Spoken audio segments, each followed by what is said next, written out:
Et puis comment se porte le secteur du transport en cette période de campagne électorale? Notre reporter a cherché des éléments de réponse.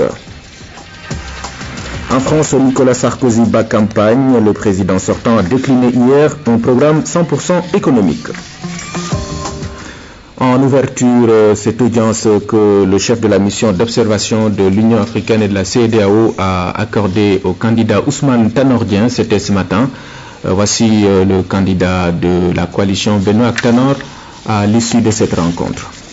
Nous avons échangé sur la situation du pays qui est évidemment très préoccupante à quelques encablures du 26 février. Et nous avons un peu évalué, essayé de savoir comment les choses vont se passer le 26 février. Leur préoccupation est la nôtre, étant que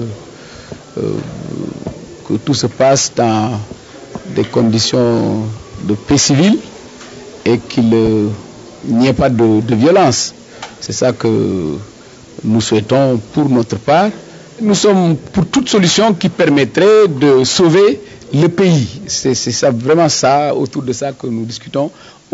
Au-delà des hommes, de leur carrière et de leurs ambitions, c'est le Sénégal qu'il faut sauver, ça, la sous-région et peut-être même le continent. Nous avons échangé sur ça et nous allons nous revoir après-demain pour continuer à échanger nos informations. Ousmane Tanor Dieng au micro de Amsatou Sey. Non à la violence, c'est le cri du cœur des femmes venues des 14 régions du Sénégal. Sous l'égide du caucus des femmes leaders, elles ont initié une plateforme de veille pour une élection présidentielle apaisée. Le coup d'envoi de cette campagne de sensibilisation a été donné hier au CICES.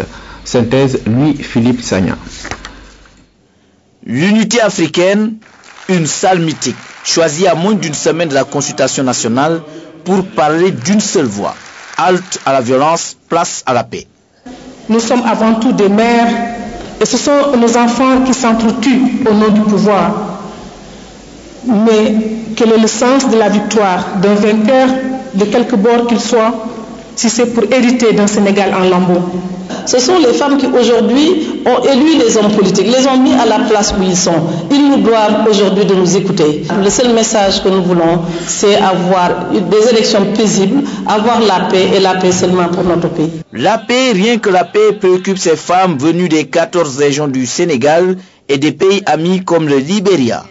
Elles ont réaffirmé qu'elles ne peuvent rester indifférentes face à la tension vive qui secoue ce pays de la Teranga. Ce Sénégal, on le nommait le pays de la Teranga. Pourquoi doit-il subitement basculer dans la violence? Nous voulons pour les générations futures. Les jeunes qui se battent, c'est parce qu'ils ont peur de l'avenir.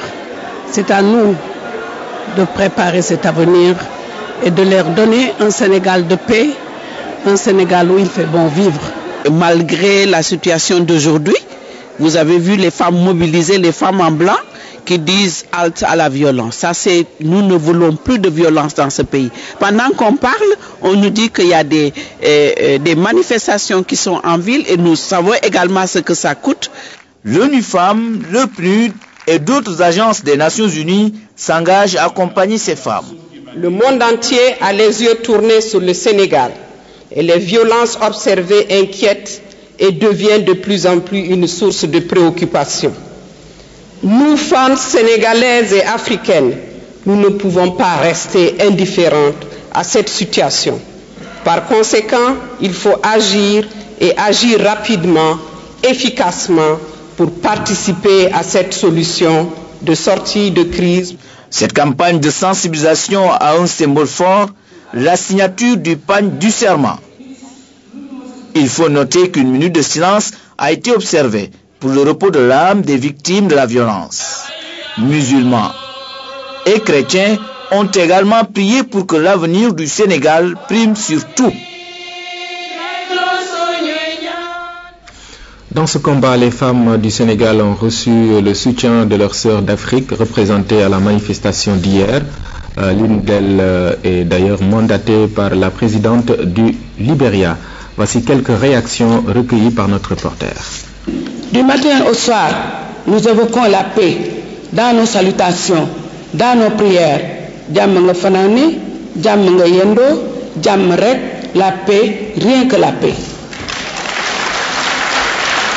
Cette paix qui est actuellement perturbée par des scènes de violence, des scènes atroces, reliées jusque dans nos foyers par les médias, avec des blessés graves, des morts, nous oblige à continuer à crier, je dis, à délivrer encore des messages de paix en cette période de campagne électorale. Le Sénégal est un pays de dialogue, tout le monde le sait. Et dans un contexte où les hommes substituent la violence aux discussions, les femmes restent la seule alternative pour créer les conditions d'un dialogue franc et sincère, gage de la tenue d'élections calmes et apaisées. Nous demandons à nos frères qui sont dans les bataillons politiques, et encore plus pour ceux qui sont candidats, de faire des déclarations d'appel à la paix. Parce que si nous voulons que les gens puissent aller dimanche tranquillement, je pense que ce n'est pas difficile. Que chacun d'eux prenne 5 minutes de son temps d'antenne ou 2 minutes pour apaiser les esprits et demander à ce que dimanche, tout le monde puisse partir en paix, voter et revenir. Nous avons tous connu cette situation à un moment ou un autre de notre histoire. Nous l'avons surmontée sans aucun doute avec le soutien de nos sœurs sénégalaises. Nous sommes ici aujourd'hui pour vous témoigner notre solidarité dans votre combat pour la paix qui est aussi le nôtre. The President of Liberia, the President of the Women of Africa, your President. En ce jour où vous vous levez pour la paix au Sénégal, en pleine violence électorale, je suis avec vous. Sans la paix, vous n'avez rien. Que le peuple sénégalais parle par les urnes et non par les explosifs. By throwing petrol bombs. Nous restons dans le même sillage puisque le message de paix a été véhiculé à l'occasion du Gamou annuel de Goléré, c'est dans le département de Podor. Cette manifestation religieuse dédiée au prophète Mohammed, paix et salut sur lui, a été suivie par de nombreux fidèles. Reportage Madindao. Ils étaient des centaines de fidèles et représentants de Daïra des villages environnants à rallier Goléré pour assister au Gamou annuel. Dans cette localité du département de Podor, dit-on, a séjourné la famille de la vénérée Mame Diarra Bousso. D'autres grandes figures ont entretenu le rayonnement de l'islam. Parmi ceux-là, Thierno Idrissa, plus connu sous le nom de Thierno Demba Koumba Yelsow. Cet érudit a formé de nombreux talibés qui continuent aujourd'hui sa mission. Au cours de cette nuit dédiée au prophète Mohammed, paix et salut sur lui, Thierno Oumar Touré de Agnam Sivol, qui a bénéficié de son large savoir, a retracé la vie et l'œuvre du messager de Dieu. Ces propos ont tenu en haleine toute l'assistance et les organisateurs, parmi lesquels le maire de la commune, qui a lancé un appel. Au nom de notre marabout, Thierno Demba Koumba Yelsow, au nom des oulémas et surtout au nom de l'imam Ratib de Goléré, nous avons demandé aux oulémas de notre zone, par la grâce de Dieu, par la grâce de cette nuit, de prier pour le Sénégal, pour que la paix soit pérennisée et sauvegardée et que le Sénégal vive encore et pour toujours, pour nous, mais surtout pour les générations à venir. Jusqu'au petit matin, les voix chaudes de Idrissa Sow et d'Irarba ont égayé les fidèles en chantant les louanges du prophète Mohammed, paix et salut sur lui. Élection présidentielle côté transport, c'est le sujet du jour que nous vous proposons. Alors comment les transporteurs vivent cette campagne? Est-ce que leur chiffre d'affaires a augmenté? Voici des éléments de réponse avec Claire Diop. En 2007, la présidentielle avait fait l'affaire des transporteurs. 5 ans plus tard, 14 candidats. Est-ce que justement ces derniers louent les véhicules pour aller en campagne? Est-ce que les transporteurs se frottent aujourd'hui les mains? Allons voir. L'élection présidentielle de 2012, c'est également le transport. Au garage Petersen, pompiers et Koloban, c'est le train-train quotidien. Chauffeurs et apprentis guettent d'éventuels clients, mais surtout le jackpot, une location pour la campagne électorale. En 2007, beaucoup d'argent avait été injecté dans le secteur et pour cette présidentielle, l'enjeu ne semble pas faire l'affaire des transporteurs. Ça ne marche pas, je ne comprends vraiment pas cette situation. Aucun candidat n'a loué ma voiture, ce n'est pas bon signe pour nos affaires. Il n'y a aucune voiture louée. Ah, mais sur cette place-là, vraiment, il n'a pas aucune voiture louée. Et pour les cars Ndiaga Ndiaye? Non, pour les cars, même certains cars, ils ont loué certains cars. Mais pour les voitures, on n'a loué aucune voiture, aucune cette place. Et pourtant, l'effet contraire était attendu. À qui la faute? Certains sont indexés. Il y a les M23 qui marchent, le mouvement Y en a marre qui marche. Les clients ont peur de sortir pour entrer dans les véhicules. Il faut qu'on arrête les manifestations. Si on arrête les manifestations, je crois que ça va bien. Allez attendre jusqu'à la dernière mot et aller voter dans les bureaux. À chacun son tour chez le coiffeur. Si certains se plaignent, par contre, d'autres se frottent les mains parce que leurs véhicules sont loués pour la campagne électorale. De quoi afficher un grand sourire.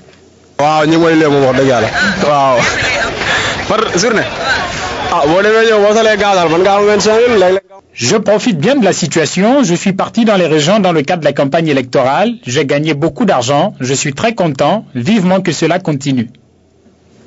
À jour J-4, y a-t-il lieu d'espérer un renversement de la situation? Le pessimisme est le sentiment le mieux partagé chez certains chauffeurs. Ceux qui font la campagne électorale ne viennent pas nous courtiser pour le moment. Je pense que c'est trop tard. Parce que pour le moment, la campagne base à sa fin.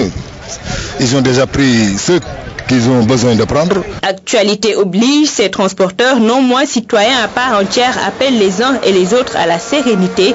La violence, nous n'en voulons pas, ont-ils laissé entendre. La paix, rien que la paix pour notre pays.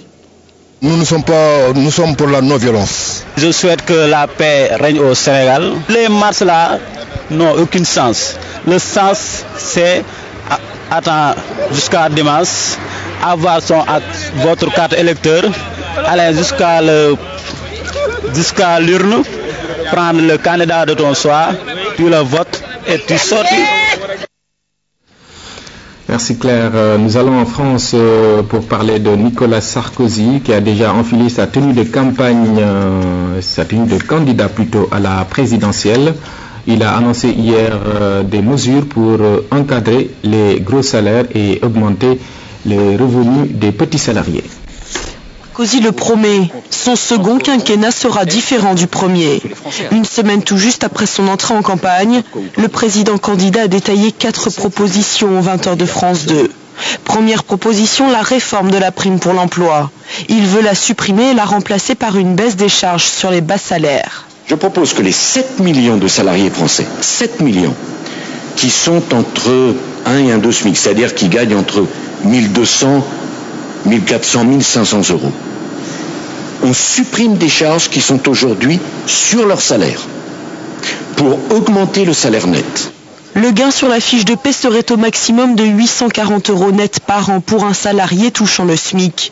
Nicolas Sarkozy s'adresse là aux ouvriers notamment, cible principale de sa campagne en 2007.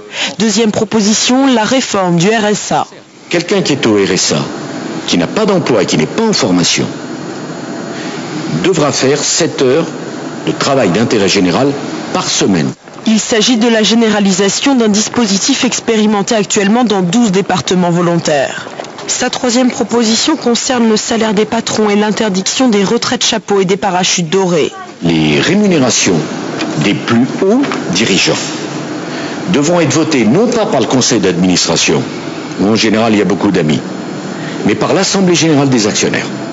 Enfin, pour favoriser l'entrée des jeunes dans l'entreprise, Nicolas Sarkozy a proposé que la réforme du baccalauréat professionnel soit complétée en faisant effectuer systématiquement la 3e année en entreprise. Une manière pour lui de montrer qu'il reste actif sur le front du chômage. Aux États-Unis, les candidats en lice pour l'investiture aux primaires républicaines se sont affrontés sur le plateau de CNN. Après les courtoisies d'usage, le ton est vite monté. Terrain de combat, c'est l'État d'Arizona. Le match se déroule en direct sur CNN. Sur le podium, 4 prétendants à l'investiture républicaine, dont les 2 favoris, Mitt Romney, Eric Santorum. Un débat tout en sarcasme et sourire figé. Tout y passe. La dette américaine, les dépenses fédérales et leurs bilans respectifs au Congrès. Quand je me battais pour les Jeux Olympiques à Salt Lake City, vous vous battiez pour un projet de pont qui ne va nulle part. Vous avez le droit d'avoir vos opinions, mais vous ne pouvez pas déformer la réalité. Vous déformez la réalité. Vous ne savez pas de quoi vous parlez. C'est un duel à couteau tiré. Les candidats jouent leur place aux prochaines primaires prévues le 28 février. Alors ils abordent tous les dossiers préférés des électeurs républicains, à commencer par l'avortement. Si on veut avoir un débat sur qui est extrémiste, c'est Barack Obama qui a voté pour protéger les docteurs qui tuent des bébés en avortant. Autre sujet favori, la religion. Et bien sûr l'Iran. Nous ne pouvons pas permettre à l'Iran d'avoir des armes nucléaires. S'ils le font, le monde va changer. L'Amérique sera en danger. Et un jour, l'arme atomique sera utilisée. Mais la vraie bataille oppose désormais Mitt Romney à Rick Santorum. Ce dernier est crédité de 35% d'intention de vote contre 26% pour Romney. Pour contrer son nouvel adversaire, l'ex-gouverneur du Massachusetts doit donc remporter la bataille d'Arizona et le Michigan, sa terre natale. En Syrie, la trêve humanitaire demandée au lendemain des bombardements à Homs qui avaient fait 80 morts. Parmi les victimes, 2 journalistes occidentaux. Paris accuse Damas, mais le régime de Bachar al-Assad rejette toute implication dans la mort de ces 2 journalistes.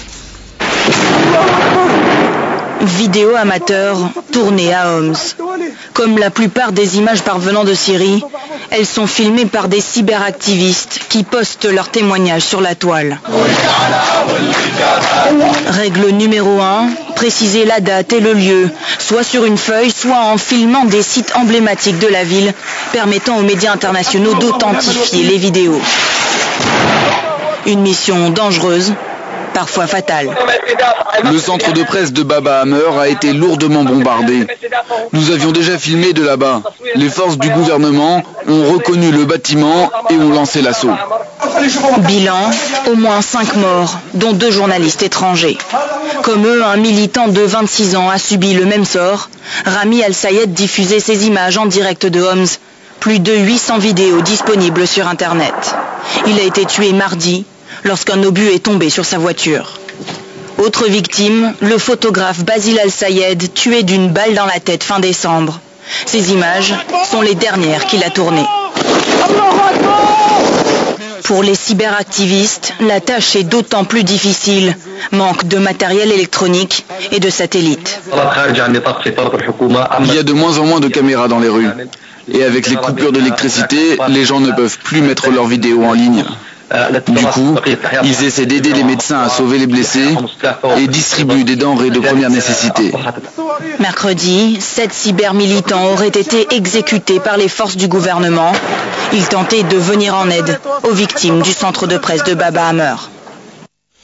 Harmoniser les interventions pour tirer un meilleur profit des ressources en matière de lutte contre le sida.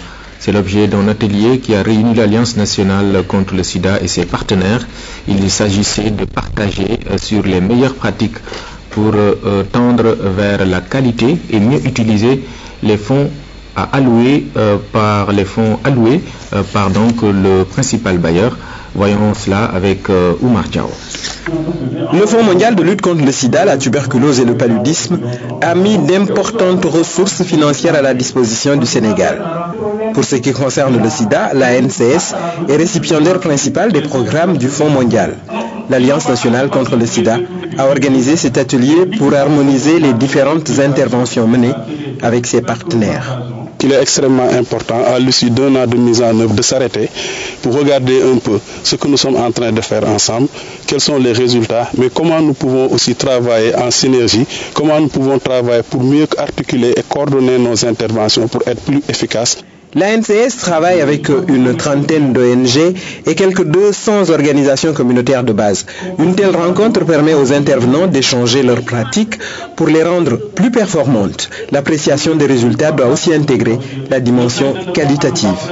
Il ne s'agit pas seulement de travailler juste pour atteindre un résultat de manière quantitative en termes de nombre de personnes que nous avons touchées ou de nombre de personnes qui ont bénéficié de nos interventions, mais c'est de voir la qualité de ces interventions-là, c'est de de voir en quoi les interventions que nous sommes en train de dérouler sur le terrain répondent aux aspirations et aux besoins des populations.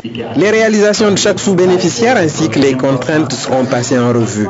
La rationalisation des ressources apparaît comme une nécessité avec les difficultés actuelles du Fonds mondial. Il nous arrive parfois d'avoir beaucoup de retard dans les décaissements du Fonds mondial et ça perturbe notre plan d'action, ça perturbe la mise en œuvre des activités. Toutes les interventions du programme du Fonds mondial seront passées au peigne fin au cours de ces travaux.